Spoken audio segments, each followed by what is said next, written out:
सर्वोच्च न्यायालय की शक्तियां। मौलिक क्षेत्राधिकार। मौलिक क्षेत्राधिकार का अर्थ है कि कुछ मुकदमों में सर्वोच्च न्यायालय निचले न्यायालयों में सुनवाई के बिना सीधे ही विचार या सुनवाई कर सकता है।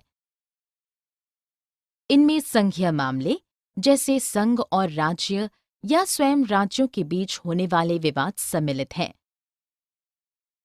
सर्वोच्च न्यायालय के पास इस प्रकार के मामलों को हल करने की सर्वोच्च शक्ति प्राप्त है।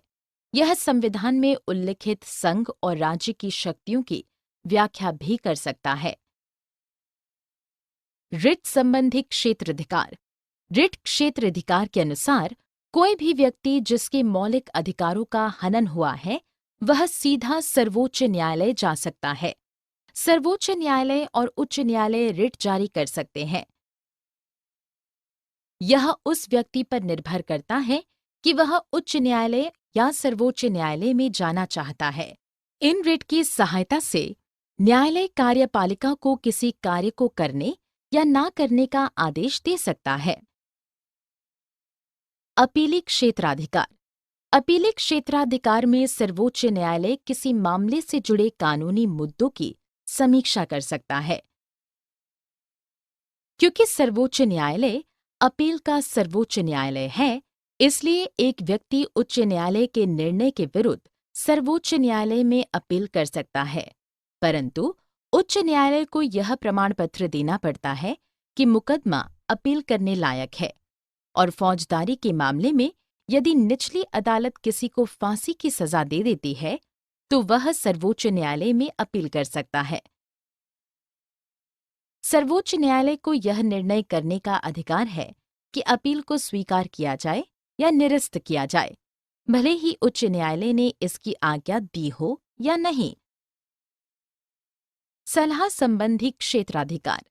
सर्वोच्च न्यायालय के पास सलाह संबंधी क्षेत्राधिकार भी हैं।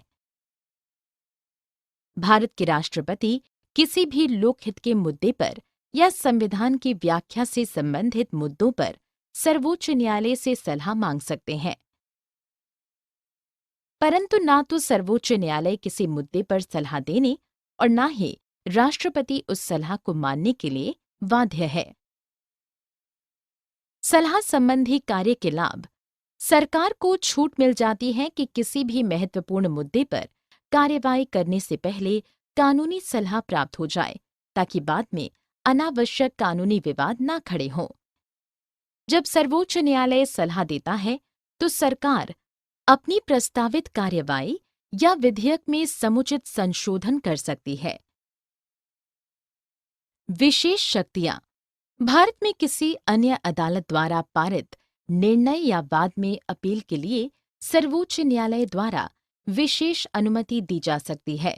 इसके अतिरिक्त अन्य सभी अदालतों के लिए सर्वोच्च न्यायालय के सभी निर्णयों का पालन करना अनिवार्य है।